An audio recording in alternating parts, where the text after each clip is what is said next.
사도행전 4장 21절은요. 거듭 위협한 다음 풀어주었다가 나옵니다. 공의의 1차 경고가 무시되었기 때문에 다시 한번 위협을 하였습니다. 그들이 그렇게 할 수밖에 없었던 것은 백성들 때문이었죠. 특히 유대민족은 율법과 신앙을 중심한 공동체이기 때문에 백성의 의미가 가치가 남들이 중요하였습니다. 민주주의 국가도 마찬가지이지만 하나님을 두려워하면 백성도 두려워하게 됩니다. 그러나 공의가 백성을 두려워한 것은 오히려 하나님을 두렵게 하지 않는 데서 비롯된 불신앙적이고 독선적인 공포였던 것이죠. 22절에 40살이 나오는데 병난 사람의 나이를 밝히는 것은 누가의 특징입니다. 40년 동안 걷지 못한 사람이 나음을 입었다는 것은 하나님의 능력이 아니고서는 달리 설명할 수가 없는 것이죠. 23절과 31절까지는 베드로와 요한의 노임을 받은 이 성도들의 기도와 삶의 기록이 되어 있는데 23절에 자기 동료들인데 문자적으로는 자기의 사람들과 자기 백성, 자기 사람들 또 제자들로 되어 있습니다.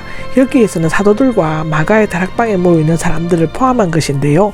그들은 그리스도 안에서 기도 가운데 자신들의 짐도 함께 짊어졌고 승리의 기쁨도 함께 나누었다고 기록하고 있습니다. 24절입니다. 한 마음으로 목소리를 높이 하나님께 말씀드렸다는데 그들은 전개된 사항을 진지하게 받아들이고 한 마음으로 말씀드렸습니다. 교회는 밖에서 박해를 받은 때는 내적으로 한 마음으로 단결되고 정결케 되지만 밖으로 부흥하게 될 때는 분열되고 섞게 된다고 합니다. 참 아이러니하죠. 지금도 이런 일이 많이 일어납니다. 제자들에게는 함구령이 내려졌지만 그들은 목소리를 높이 하나님께 말씀드리는 것처럼 기도하였다고 합니다. 첫째로는 그들은 하나님의 능력을 확신하였죠. 그리고 둘째로는 그들은 인간의 반역이 무기력함을 확신하였습니다. 셋째로는 그들은 하나님의 예정을 확신하였다는 것입니다. 24절에 하나님의 능력을 확신한 것은 하늘과 땅과 바다와 그 안에 있는 모든 것들을 지으시고 섭리하시는 하나님이 함께 하심을 굳게 믿었기 때문에 대적자들보다 더 강하였다는 것입니다. 그리고 그들은 인간의 반역의 무기력함을 알았다는 것은 25절에서 26절에 나오죠. 그들의 메시아에 대해 예언한 시편 2장 1절을 인용하여 주님과 그분의 그리스도를 대적하는 것이 얼마나 헛되고 무기력한 노력인가를 언급하고 있습니다. 떠들어대고가 나오는데 이 말뜻은 말처럼 우러대다 길듣지 않는 말들이 땅을 박차고 뛰어다닌다는 것인데 제1부정가가형입니다. 이곳에 나오는데 사람들이 아무리 거치게 하나님께 반응해도 결국에는 하나님께서 모든 것을 다스렸을 것이고 여기에서 한 가지 유의해야 할 것은 베드로가 시편을 주님께서 성령으로 다윗의 입을 통해 말씀하셨다고 함으로써 성경의 영감성을 언급했다는 사실입니다. 27절과 28절은 그들은 하나님의 예정을 확신하셨다는데 빌라도를 비롯하여 여러 분류의 사람들이 예수님을 대적하려고 예루살렘에 모였지만 그것도 주님의 손과 주님의 뜻으로 미리 정해진 일이었다는 것입니다. 따라서 교회에서 대한 핍박은 하나님께서 정하신 것이며 결국 그들의 악한 계획은 숲으로 돌아가고 패배하고 말 것이라고 기록되어져 있습니다. 9절에서 30절까지는 세 가지 내용을 기도를 드렸는데요. 첫째로는 이제 그들의 위험을 살펴보시고가 나옵니다. 29절에 나오죠. 살펴보시고로 눈을 떼지 않고 지켜보다 돌아보다를 의미하는데 그들의 위협을 막거나 악화시켜 주시는 것이 아니라 이 사항을 잘 지켜보시고 적절하게 대처할 수 있게 해주시는 것이라고 합니다. 두 번째로는 주님의 말씀을 매우 담대하게 전할 수 있게 해 주십시오인데 복음 전파가 위협을 받는 상황 속에서도 주님의 말씀을 담대하고 능력 있게 전파할 수 있도록 해주시라는 기도입니다. 여기에서 해 주십시오는 제2부정가가형으로서 지금 즉시 주십시오. 저 극박한 상황에서 시급히 요구할 때 사용되는 표현이라고 하는데요.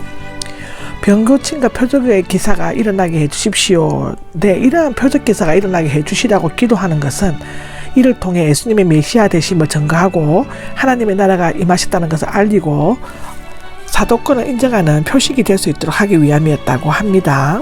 31절은 기도가 끝났을 때 세 가지 현상이 일어났다고 기록하고 있습니다.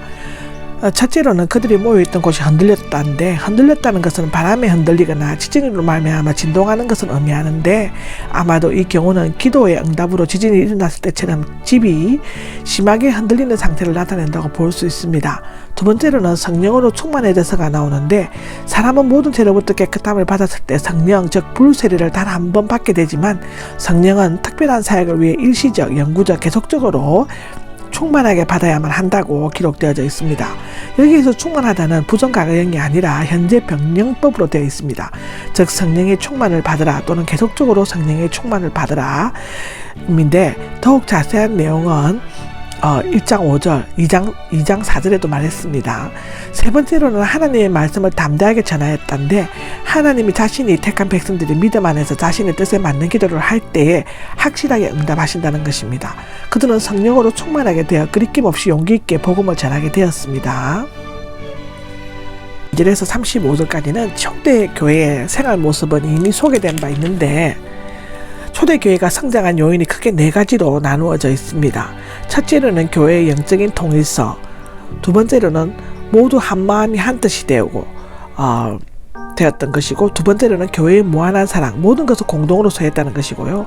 세 번째로는 교회가 그리스도의 부활에 대해 담대히 증언했다는 것입니다. 즉 큰 능력으로 주 예수님의 부활에 대한 증언을 하였습니다. 네 번째로는 교회에 하나님이 큰 은혜가 임한다는 것인데, 큰 은혜가 그들 모두에게 임하였다고 기록되어져 있습니다. 14절과 35절에는 가난한 마음이 하나도 없었다는데, 그 이유는 사람들이 땅이나 집을 팔아 사도들에게 가져다 주었고 그것을 필요한 만큼 나누었기 때문인데요. 그 극심한 기근 때에도 어려움을 당한 적이 있었습니다. 가진 자와 없는 자 사이에 극단적인 대립 양상을 보이고 있는 오늘날 초대교회의 분배 정신은 실로 모범적인 본보기가 아닐 수 없었습니다. 16절에 바나바가 나옵니다. 본명은 요셉이었다고 하고, 사도들로부터 바나바, 즉 번역을 하면 겉면 또는 위로 도움의 아들이라는 별명을 얻었다고 하는데, 그의 성품의 인격을 잘 나타내고 있습니다. 그의 주중에 동쪽에 있는 구브로라는 섬에서 태어난 레위인이었다고 하고, 자신의 밭을 팔아 사도에게 가져다 주었다고 합니다. 사도들의 발 앞에 갖다 놓았다는 것은 사도들로 하여금 그 발을 돈 위에 올려놓게 함으로써 모든 소유권과 처분권을 다 위임시켰다고 나타내고 있는데, 하나의 법률적인 표현 방식이라고 합니다. 원래 레위인은 땅을 소유할 수가 없었다고 합니다. 아마도 이스라엘 지역의 밖에서 가질 수 있었던 것 같은데, 아니면 그의 아내 소유였거나 그 당시 레위인의 땅 금지 규정이 지켜지지 않았을 수도 있습니다. 그는 후에 사도들에게 바울을 소개했고, 바울과 함께 손잡고 일하며 생활했고, 그 후 안디옥에 가서 바울과 함께 1년 동안 일했다고 합니다. 바울의 제1차 전도 여행에 동행했었고, 예루살렘 회의에서 바울과 함께 참된 신앙을 위해 싸웠지만 나중에 마가 때문에 바울과 헤어졌다고 합니다. 그 후 바울과 화해한 흔적은 있지만 그의 자세한 활동에 대한 기록은 남겨져 있지 않습니다. 그는 간용하면서도 공평했고 온유하면서도 결단성 있는 행동을 한 사도들에게 버금가는 훌륭한 전도자였다고 기록되어져 있습니다. 사도행전 기자는 바나바를 착한 사람이요 성령과 믿음이 충만하였다, 그래서 수많은 사람들이 주님께로 인도되었다라고 소개하고 있습니다.